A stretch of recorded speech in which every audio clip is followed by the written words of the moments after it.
charging as a freelancer. It's a big topic, so I'm going to go through various aspects of it with the intention of sharing some of my experience. What has worked for me might not work for you, but let's give it a go. Okay, so I should probably say I'm Matthew Revell, and I run a company called Hoopy. We do developer relations consulting and also content for developer audiences. If you want to find out more about us, hoopy.io. Okay, so I actually started freelancing as a teenager in the 90s, doing web development and web design as far as it went back then in Notepad on Windows, almost certainly. And so over the years, as a student, I ran a little web design business for companies in the city where I was at university. And, I went into having a real job and found that I also wanted to do little side gigs as well. So I've been doing this for a while. So even if some of my take on it doesn't resonate, at least know it's coming from a place of some experience. But what I do today is kind of freelancing full time in a way. I've been running this company called Hoopy for about 9 years. We started off in 2014 as a conference company, running a conference on distributed systems. Then I went ahead and ran this thing called DevRelCon, which is all about developer relations. And from there, it turned into my full-time job doing developer relations consulting. And we've had staff and we've had, all sorts of things over the years. So I've seen the really small side of it and the big side of it. And it's been interesting. But what I would say, big clients, small clients, and that's really important because they want very different things from how you handle pricing. Over all of that time, without any exaggeration, I would say that two of the hardest things about running my own business have been getting the pricing right and writing proposals. And I don't want to put you off, but I do want to emphasize that you are probably at a point where you want to freelance because you're good at what you do, and other people acknowledge that you are good at what you do. And so that's probably not the issue. Yeah, there'll be some learning you need to do over the time, but you're almost certainly not an expert in writing proposals or getting the pricing right. And so after many years of doing this, I still kind of dread writing proposals and dread the process of trying to work out what the price should be, what the charging model should be, all of that. So if you're feeling that and you're just about to start freelancing, even if it's as a side gig or you're doing it full time, don't be put off if you feel like this is hard. And one of the reasons it's hard, in my view, is that freelancing seems to, and business generally, seem to be run by a set of rules that nobody's told you. And those rules change all the time. And a lot of the time, actually, there are no rules and everyone's just making it up. So it's not like you can learn a definitive set of ways of doing these things. A lot of it is about judgment and learning by experience. Just excuse me, my camera is very dirty. I'm going to clean it. Sorry, I should have done that beforehand. Anyway, moving on. So I mentioned why, or I mentioned at least I find it hard. Why do you need help with this? Well, let's imagine you've decided you're a freelancer. You're hopeful. You are wondering what the world's going to offer you. So you get out there and say, I'm a freelance. I do this thing. Let me know if I can help you. And you don't know if it's going to work, but suddenly you get a reply. Company that say they want the thing that you do and they would like to talk. So that's exciting. It's good.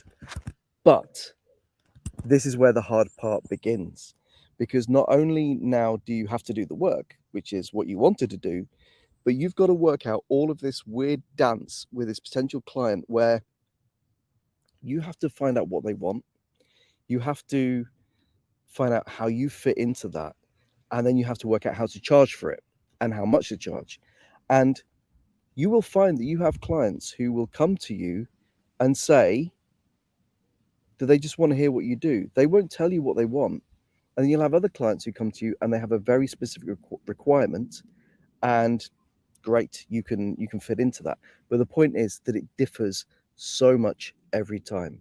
And I'm not even going to get into the clients who blank you or get you to the point of signing a contract and then disappear, or who come back after months or and say they want it, or who don't even ever want a contract and they just start sending you money.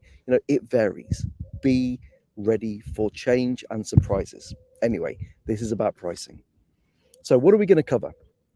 How to set prices, writing proposals, and then a little bit about what happens when you work with others, and an even smaller bit about keeping on top of some of the important stuff that you need to think about as a business and how that relates to pricing. Okay, let's get to the bulk, the main bit, how to set prices. So there are kind of 4 questions here. What do I charge? What value do I deliver? How do I bundle the pricing up? And where is the risk? There might be other questions, but these are the ones that I think about when I'm writing a proposal and setting prices. So, what do I charge? Well, we're going to look at 3 things. First is that pricing is about making a really big commitment sometimes when you don't know all the answers. Then you've got to get into the mindset, if this is your first summer freelancing, that your billing is not equal to your wages. They are 2 different things. Basically, you need to bill more than you pay yourself. And then there are other less obvious things that pricing needs to cover, which we'll talk about in a moment.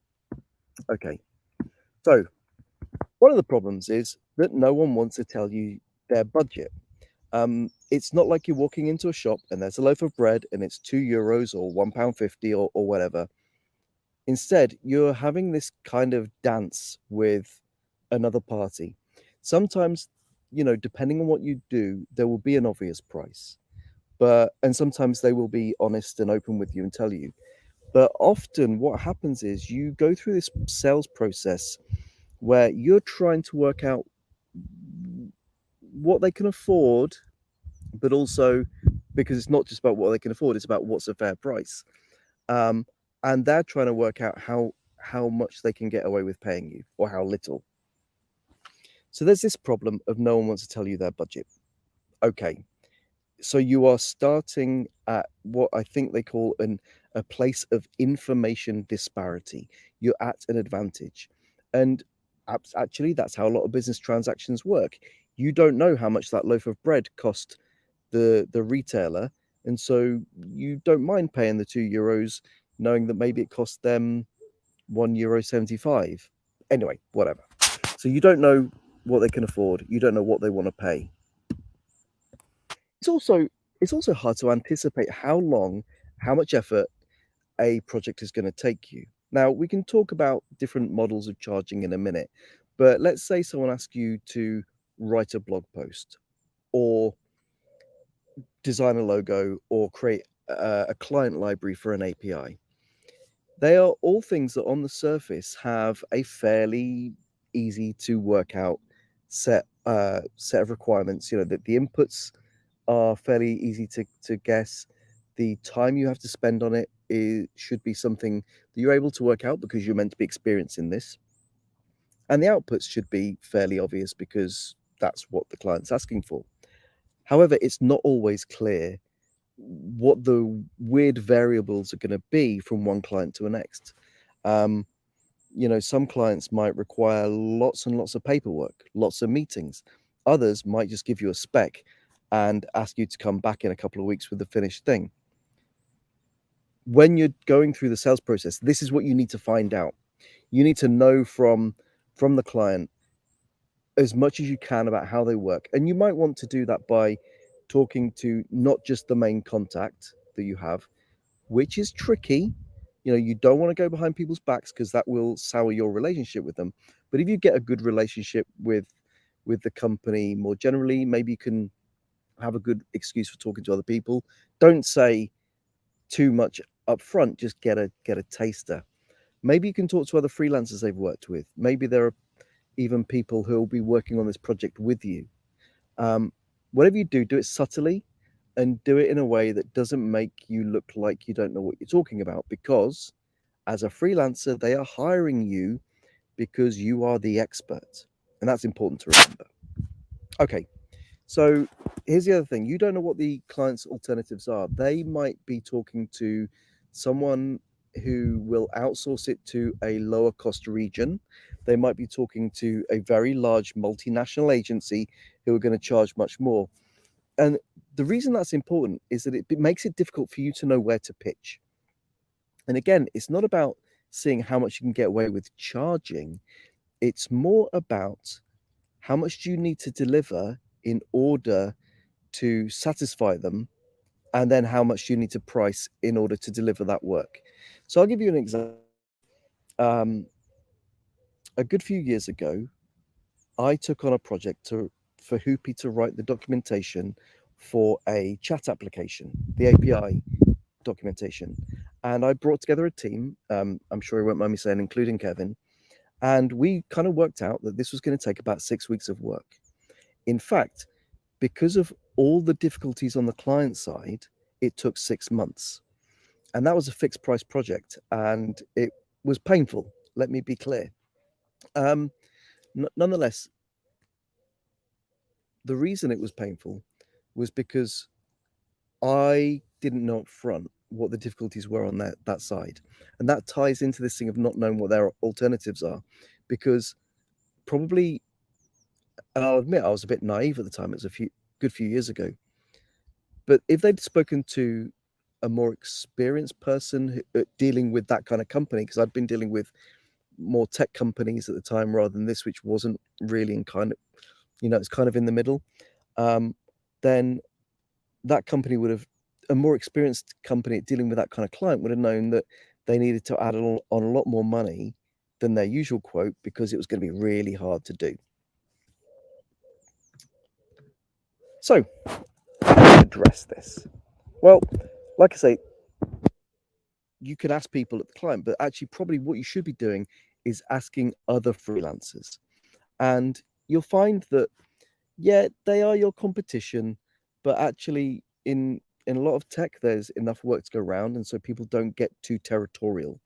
And you'll find that there are people out there who will happily talk to you and give you advice. They probably won't give away every single trade secret that they have, but they will be willing to give you a hand, because most people when they start out freelancing need that kind of hand themselves, and so it's kind of a pay it forward thing. Uh, Write your own price list. Sit down and say, well, what do I do? I do these. I want to do these types of things, and I think that broadly speaking, to do X, it will take me this long, and so that means I need to charge this much. To do Y will take slightly less time, so I'll charge slightly less. And Z, oh, actually, that's in really high demand. And it doesn't take that long, but I hate doing it. So I'm going to charge more. And we'll come on to that in a minute. You don't need to charge, though, by your price list does not need to be a direct one-to-one correlation with how long it takes you to do each thing. So write that price list, but bear in mind it it needs to be a living document. Whoops, sorry, I lost the yeah, I lost the slide. So your price list needs to be a living document. It needs to be something that, particularly in early days, you are willing to change when you learn something new. So you might find that, oh, actually, doing this thing takes me a lot longer, and I need to involve my friend here, and I've got to pay them. So I need to up the price on that. And this thing here, actually, I can't sell it at this price, and I can probably afford to reduce the price. So maybe we do that. You probably wouldn't ever talk about your price list to your clients. It's for your use. It's just so that you can benchmark things and you don't sit there staring at an empty Google Doc thinking, what do I charge for this? Because I've done that. I've sat there just in a state of kind of not not panic, but a state of inability to move on because I'm worried about writing a proposal or setting a price that will work for me and get me the contract.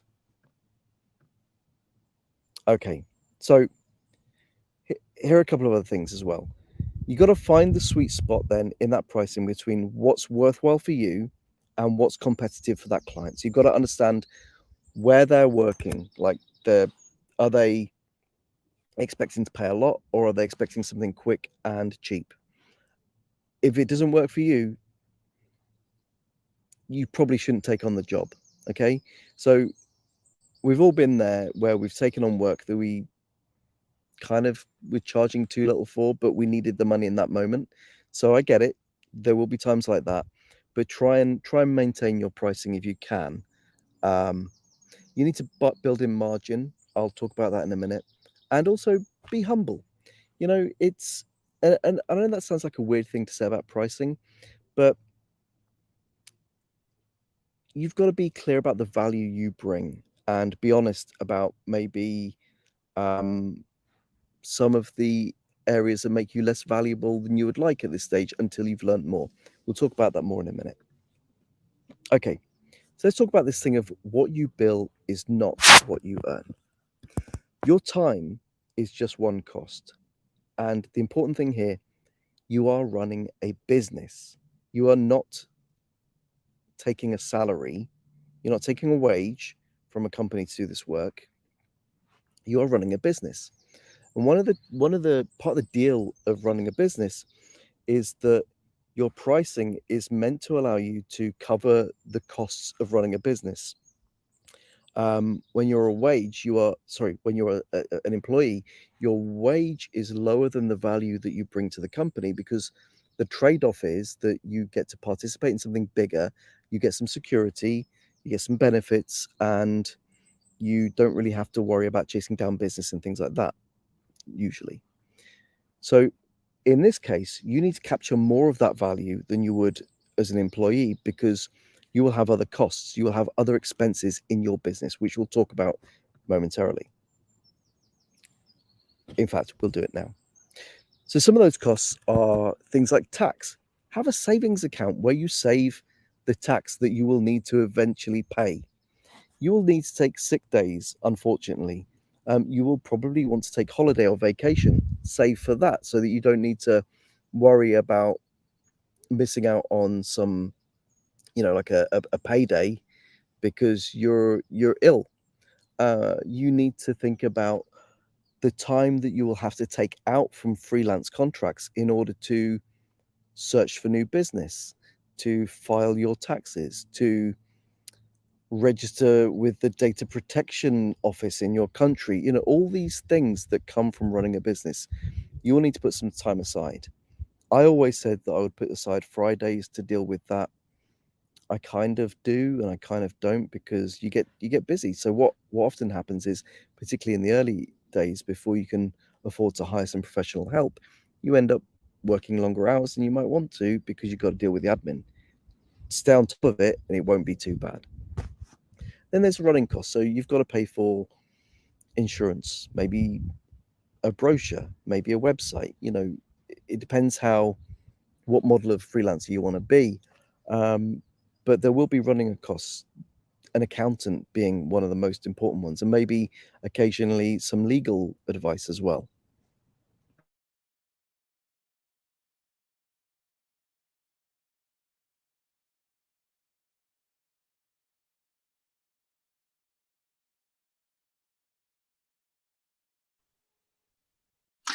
I'm really enjoying this talk. I mean, we're having to do a couple of stops, but like, I'm imagining what will happen if Matty's going to drop off and he'll be back in a moment.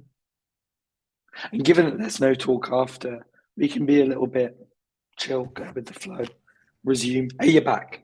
Yeah, I'm going to go again. I'm so sorry. Okay, so pricing has to cover things that you didn't expect to come up in the contract. So you've got your new client and you're working away nicely, and you get a message on Teams or Slack or whatever late at night. They want you to jump on a call. They want you to attend more meetings. They want you to do paperwork, like I said earlier, or whatever. Um, Working with really big companies is very, very admin heavy. And so you need to go into that understanding that you're going to have a hard time if you haven't planned for that, because what might for any other company take you a couple of days could take a couple of weeks with a bigger company, because all the extra stuff they want you to do. You want to establish the relationship with your client that you're going to do what they need. So I'm not saying that at midnight you should answer their messages, because I wouldn't, frankly. um, but you do need to realize that when you come into this kind of thing, you are gonna have unexpected requirements from some clients. So charge, and you know, you say, okay, I'll jump into the call. You wanna do the thing. You wanna be a good freelancer. Um, so build it into your pricing. The point is as well that following on from that, you will have different requirements from different clients. And like I say, there will be some clients where you can do a job in 2 days, and others, and it'll take you 2 weeks. And on paper, they seem like the same job, but they're not. But that's fine. Companies of that type are aware that they're harder to work with. And so they're happy for you to charge a pain in the ass tax, basically. They expect to maybe have a bit extra put on top, because working with big companies can be hard. Okay, this is important. You need to understand the value that you deliver. Um, you are good at what you do, but that doesn't necessarily translate to you being uh, exactly what the company wants. So let's quickly take a look at this. When the client hires you to do this thing, how much do they have to worry about? Are they going to have to project manage it? Are they going to have to? Are you just one small piece in a larger project, or are they handing it over to you entirely and can forget about it? The answer to that will dictate how much you can charge. If you can be someone who just gets on and delivers stuff, which is what you need to be as a freelancer, but without much interaction from them, then you're probably going to be worth more than if you need lots of help from their side. Um, what difference does your work make to the client? Why is that important? Well, if you're writing some documentation that is only ever going to be read by internal developers working on some system that isn't all that important, then frankly, it's less valuable to the company than if you are writing the Swagger specs for the latest version of their API, which is going to serve millions of people, um, and make them billions of dollars. And then there's that thing of how good are you at what you do. If you've got 20 years experience and you wrote the book on it and you know how to do it much better than everyone else, you can charge more. Um, if you're just new at it, maybe you need to charge a bit less, because then you get the opportunity to build your portfolio, you get the opportunity to earn a bit, and the trade-off is that you charge a bit less because you're still learning. You're still an unknown quantity. And that brings us on to risk. So for you personally, one risk is, can they sue you if it goes wrong? And you'll need to consult probably a lawyer, and we'll talk about that again in a minute. But you'll probably need to think when you're pricing about how much can go wrong if you don't do your job properly. And when I say how much can go wrong, I mean both for the client and for you personally. Because if it goes wrong for the client, then depending on what sort of company they are and what sort of contract you've got, then they can make life nasty for you. And that's where insurance comes in and contracts. But nonetheless, if it seems risky, you need to charge more. Another thing, could it harm your reputation? Now, we all make our own judgments about the moral standing of the companies we work for or with. There are certain things that I won't get involved in as a running a consultancy, and certain types of client I just won't touch. But there are grey areas. So they might not be morally bad, but they might just be a company who don't do a very good job generally in the area that you are known for. And so if you're a Java developer and this company is really well known for terrible Java, then I don't know, do you want to be associated with them? But sometimes, you know, you need to take a job or it's an interesting problem, or maybe you can help solve that problem. But anyway, think about what it does to your reputation, what it does for your portfolio, and charge accordingly. Another thing is though, there is risk on the other side. So like I said, if you're kind of new at this or you're unproven, then there's risk for the client. And so that's a time when you need to reduce your costs, your pricing a little bit to take account of that because it's give and take. If they're taking a risk on you, you need to reflect that in what you charge. Okay, what about how you actually charge? We talked about what the price might be, but what about how you charge? What do I mean by that? Well, there are two. Actually, we're going to talk about three different ways, but let's look at two first. One is charging for your time. So you say, I I charge out at $150 an hour, and in my proposal, I'm going to say I think it will take me 20 hours to do this, so the price will be what, $3,000. Or you might say, I think this project is worth $4,000, even though it'll take me $3,000 worth of time. So I'm going to charge a fixed project fee. Let's look at the pros and cons. So if you're charging for your time, it's easy.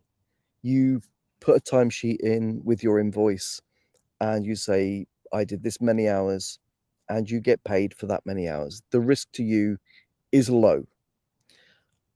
But because you're not taking the risk, if you suddenly find a much more efficient way of doing the thing that you're doing for that client, you won't be able to benefit from those efficiencies because you'll have to bill for less time, even though maybe you created some new system that means that you do it faster. You don't benefit from that with this client. And also the client's not just going to take your word for it that oh yeah, we'll give you an unlimited budget. They will still want an estimate.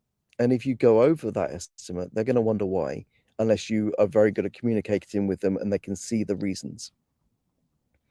The real risk, I think, is that when you charge by the hour, you kind of blur the line between being an external supplier and being an employee.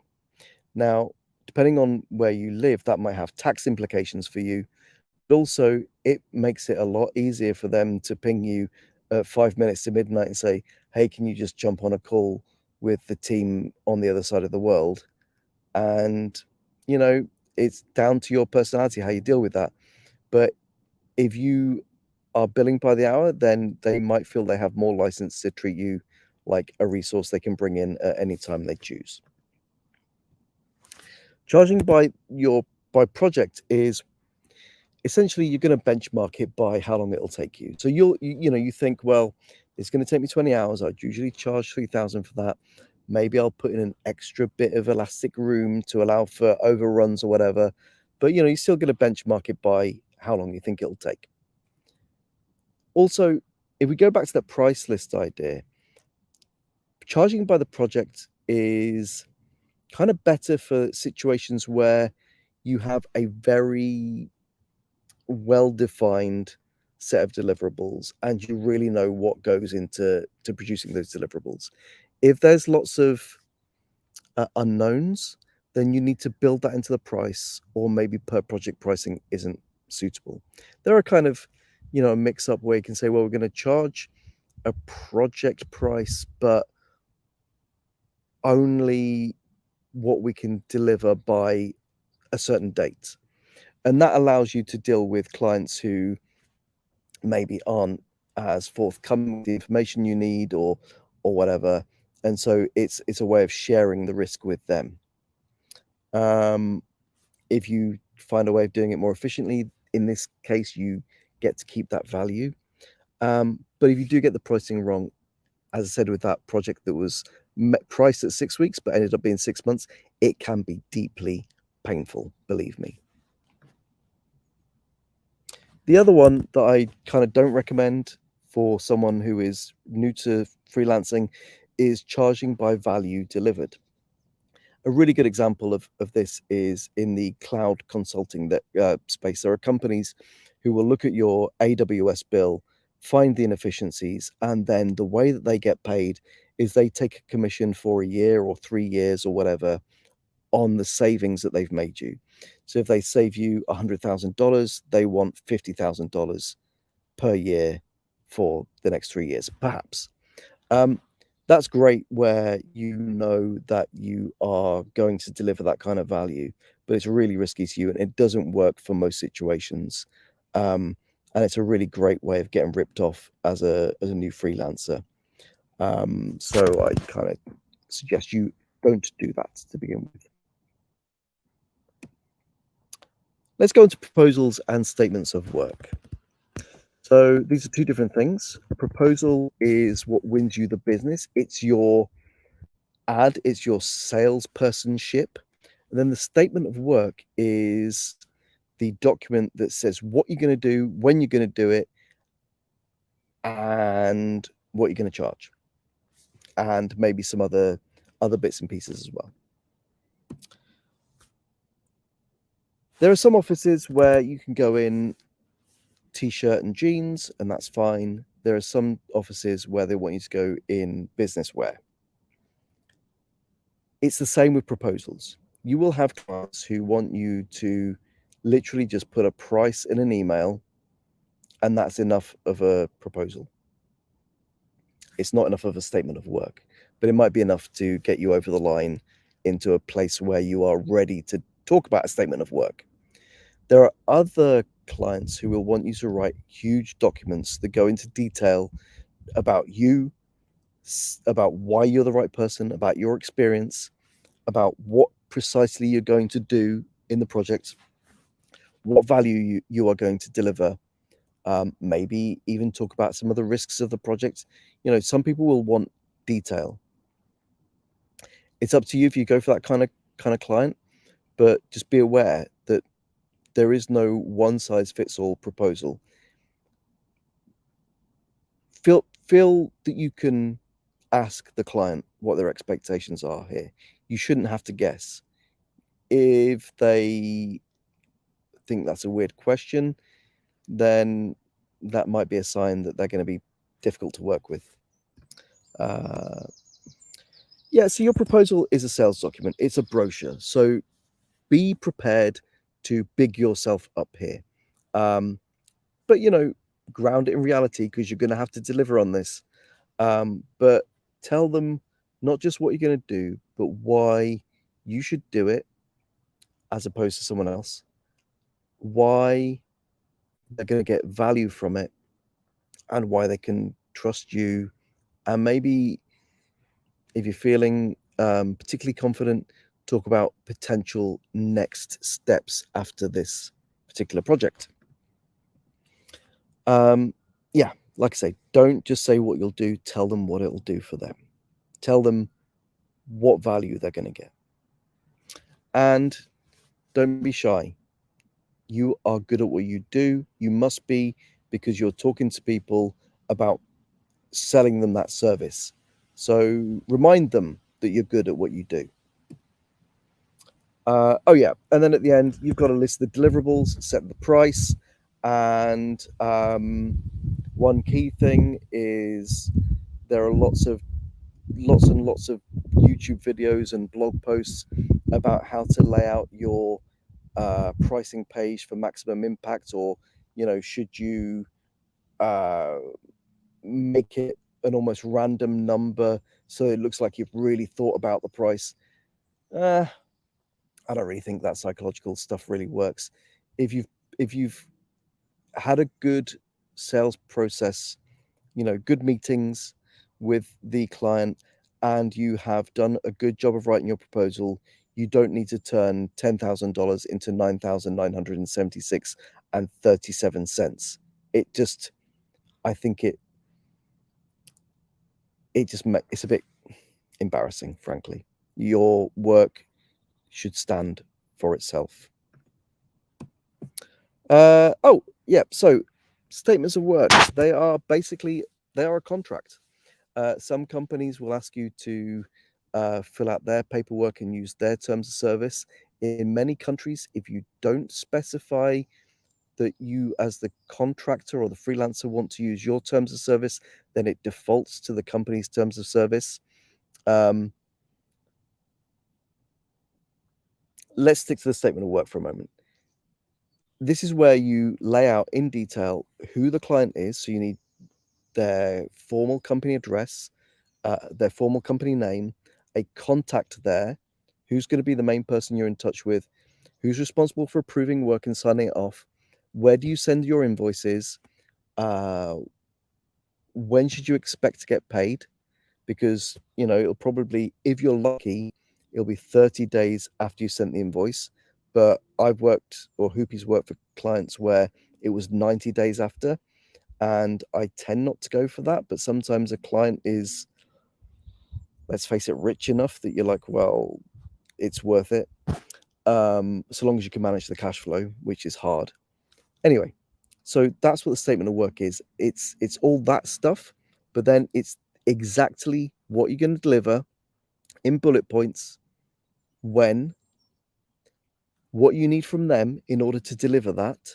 So you need a weekly meeting with the chief architect on the project in order to get X, Y, and Z, that kind of thing.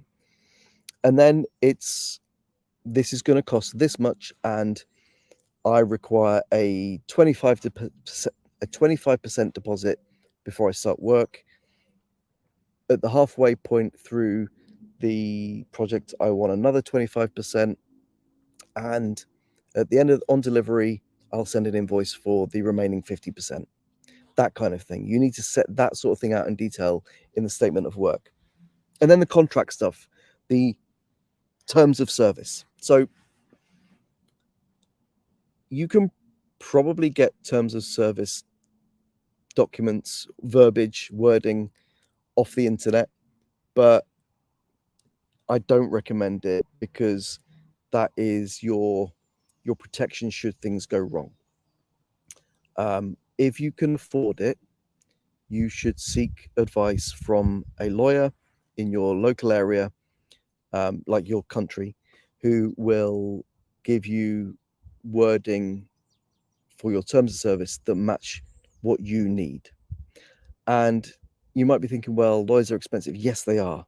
They are painfully expensive. But there is an argument that if you can't afford to hire a lawyer, you can't afford to be a freelancer. And I know that's really harsh, but it's only for your own protection. If you're going into a project worth thousands of euros, pounds, dollars, yen, whatever it might be, and the client decides they're not going to pay you because of some technicality, it could happen, then if you don't have the right contract with that client, it's going to be harder to get your money. Okay. Another good thing is it's a checklist, right? So you can go through that with the client and say, I've done this, this, and this from the statement of work. That means you must pay me now. or the contract is closed or whatever. So you can't just rely on the proposal being your agreement. You have to have this very explicit document that is just about what you're going to do, when, and what you need from them. Okay, let's talk briefly about working with others. It's very unlikely that in your freelance life you will only ever work with other people. There are there are a few ways that this might happen. You might collaborate as equals with other freelancers. So the company might hire a bunch of freelancers and you're all going to work together. Great. In that case, it's kind of about interpersonal relationships and not so much about billing or pricing. So let's not worry about this so much. You might subcontract work to someone else. If that's the case, you need the same stuff from them as you've given to the client. So you need that statement of work. You almost certainly need an NDA. And crucially, you will need the client's permission. Some clients will just say, no worries, we trust you. We've got a contract with you. We've got an NDA with you. So we trust you to hire the right people in. Others will want to put your subcontractors through some kind of process, whatever that might be. It might just be a quick chat. It might be that they want their own direct NDA with them. Anyway, so there's that. And then there's the other way around where you might subcontract to another company or freelancer. There's some things to say about this. Margin comes off at each level. What do I mean? So if you are subcontracting work out to someone else, you will need to take money out of what you pay them in order to cover your own expenses and the risk to you. There's this thing that I learned about relatively late in my freelancing life called the 2/3, 1/3 rule. Very often, if you're working for a big agency, whether it's a development agency or a marketing agency, they keep 2/3 and you get 1/3, even if you're doing all the work. Is it fair? We can talk about that another time, but it's the truth. Also, you need to be very clear about who's responsible for every stage and part of the relationship. Okay, last bit. You need to stay on top of everything, basically. Save for tax, save for the unexpected, get insured, get professional help. Don't try and do your own taxes, get an accountant because it costs money, but it's money that you're going to spend to save yourself a great deal of pain. But also then think about how you can plan to turn what you do into a product. I don't mean a SaaS necessarily, but more a case of, okay, it's not just that I write documentation for APIs, it's that I have a service for creating great developer experiences. And it costs this much and it's always off the shelf. And so that's easier for me to do, easier for me to sell, blah, blah, blah.